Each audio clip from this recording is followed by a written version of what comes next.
Hi everyone, welcome back to my channel, welcome if you are new. So today, it's a bit of a different video. I've not done one quite like this before, but if you don't already know, I have got two dogs. I've got one English Springer Spaniel, he's a boy, he's now 1, and I've also got this little cutie.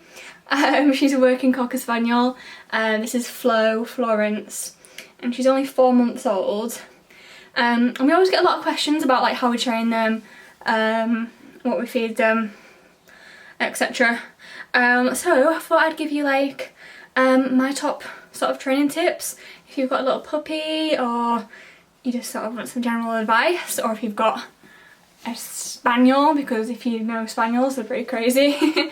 Now these tips, obviously every dog is different, and these tips are more aimed at like spaniels and like working dogs, so like gun dogs like spaniels, labradors, etc. That have active minds and always need to work towards stuff, so do bear that in mind.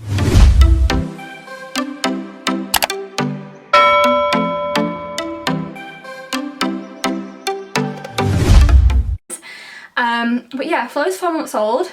She's really well behaved. She's trained off the leads. She's crate trained. She doesn't chew, and yeah, she's just really good all round. Not that I'm biased or anything. But so I'll start off. So I'd say the first number 1 tip is definitely crate training. I know a lot of people have different mixed opinions on this, which is completely fair enough. But the reason we find it so useful is especially when they're a pup, so do it the first night you get them home. Use a crate train, but only for bedtime. Use it as their bedroom, like their safe space, not as punishment. But if you use it as a safe space, like bedroom, they know that when they go in there, it's time to chill out, it's time to sleep, like it's time to switch off. So like associate it with switching off and going to sleep, which is what you want. So when we say bedtime now, I'll show you a little clip. When we say bedtime, she'll just get in a crate, curl up and go to sleep.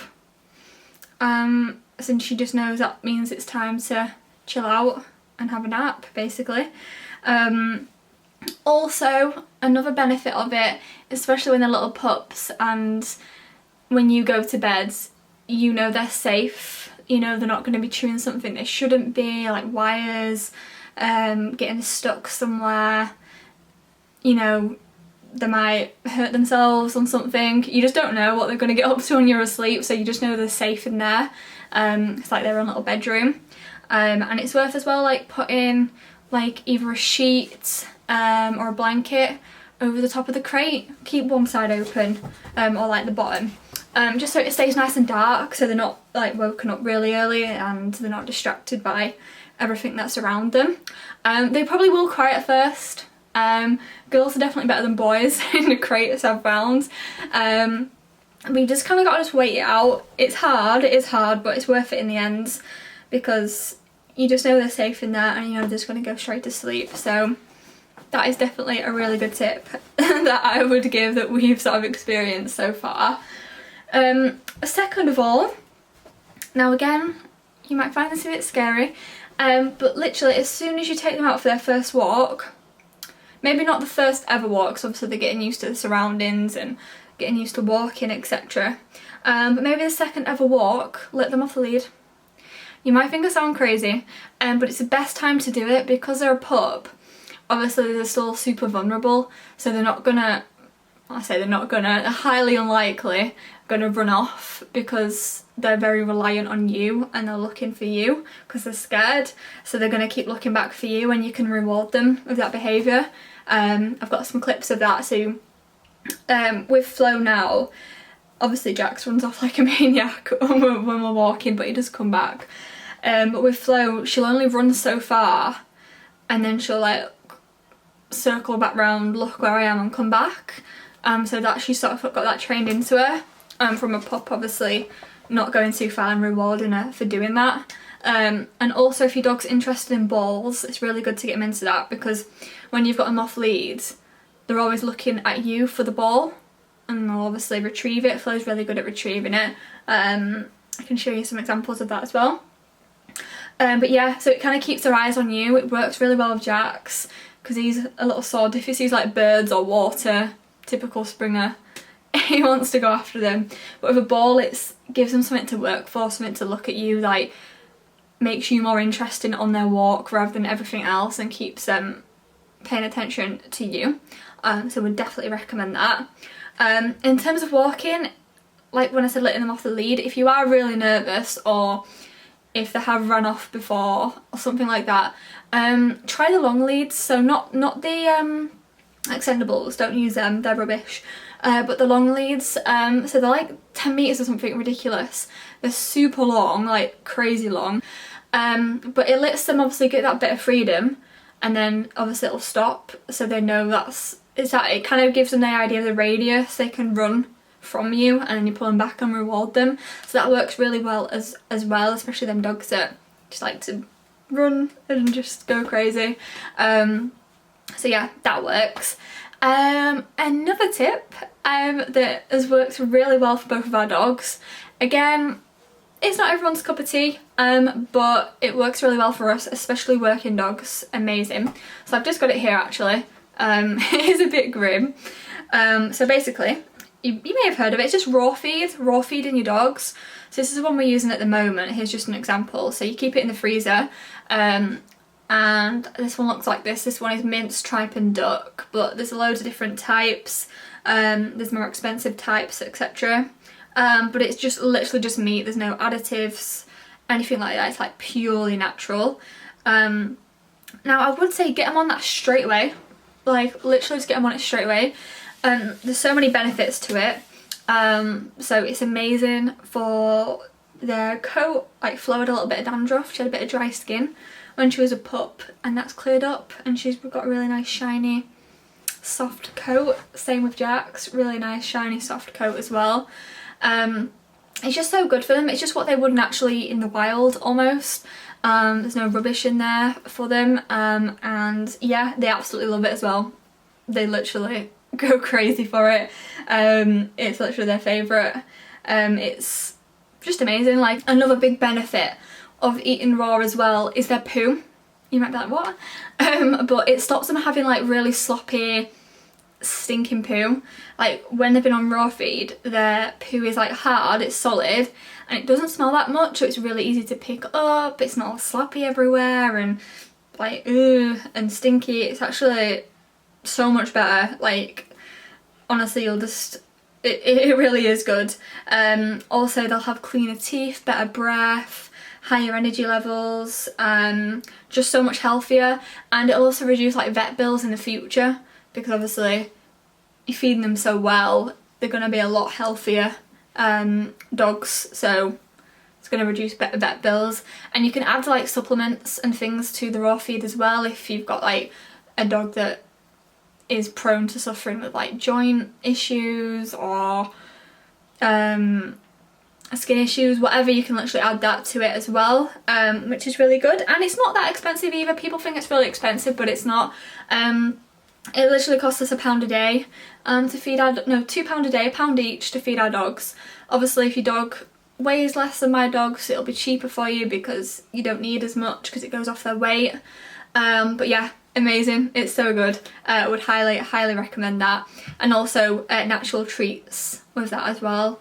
Works really well, like all the like dried, like, oh, not dried, sorry, well yeah, dried ones are good, but the ones that are really good are like the frozen treats, like frozen fish, frozen chicken feet, because not only it's good for the hot weather, cools them down a little bit, but it lasts a little bit longer for them to eat, and like frozen fish is just so good for their skin, natural oils on their fur and stuff. So yeah, amazing, definitely try it. Some raw food brands that we love is that one, Landy Woods. I've also tried the Dog's Butcher, that's really good, bit more expensive, but it is good. And also Naked Dog, that's like premium, so if you've got a bit of money to spend, I'd definitely go for that one. But literally you can pay as much or as little as you want when it comes to raw feed. It's not like ridiculous. And you do need a bit of freezer storage, so if you haven't got that much freezer storage, maybe just buy it weekly rather than 2 weekly or monthly, because obviously it takes up a lot of room. And it's not that grim because you just defrost it and you pop it in the fridge, and like you can put it in like Tupperware, cut it up, put it in the bowl. You can put it in like a slow feeder bowl or just a normal bowl, and voila, nice and easy. So yeah, I would highly recommend that. Definitely worth trying. And then my next tip, again, of course this is personal preference, but with ourselves, we've never let our dogs sleep in bed with us. Now I know a lot of people like to do this, but the reason behind it is obviously dogs are pack animals, so if they sleep in bed with you, because obviously they're on the same level as you when you're sleeping, they don't see you as in charge, they see you as the same level as them, so you'll find they'll be a lot less obedient, which of course you don't want, because that can obviously cause behaviour issues and stuff. Because when dogs are in packs, the pack leader would always sleep higher than the rest of the dogs. So if you do let them sleep in your bedroom, you know, at least put them in their bed or the crate. Vest is downstairs. Obviously when they say it's bedtime, they know it's then time to chill out, go to sleep, if it's a crate or if they've got a bed.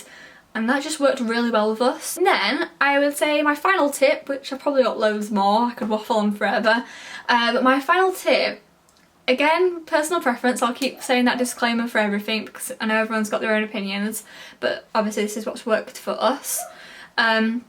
So, toys. Now, you need to treat the toys that they're your toys, and only let your dogs play with them when you allow them to play with them. Because if you've just got toys out all the time, the dog just thinks, oh, I've got toys all the time, like I can play whenever I want, I can do what I want, sort of thing. But if you put them away and get them out now and again for them to play with, one, they'll appreciate the toys more. Two, it's a bit of a reward, you know, they get to play with you get to play with the toys that are your toys. And three, it helps with recall out on walks, especially if you're using a ball, because then it's a treat for them, like, oh, we're out, we're at the park, we're at the fields, we get to now play with the ball. Whereas if they had loads of balls at home, they'd be like, why would I want to come up to you and play with that ball, I've got loads at home.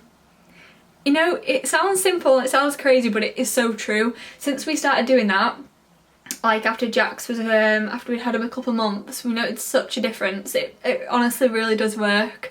Like I said, you might think it sounds mean, but it works a treat. And it's not mean because you're still rewarding them with the toys afterwards. And trust me, our dogs get treated like royalty, like treats, like top quality natural treats, 2 walks a day, you know, they get treated well. But yeah, I hope that did help. I hope it gave you some tips, motivated you to try some different things with your dog or your dogs. Let me know if you've got any questions. I'm not professional or anything like that, but you know, what we do works well. I hope you enjoyed it. If you did, please give it a thumbs up, also subscribe, and I shall see you in my next video.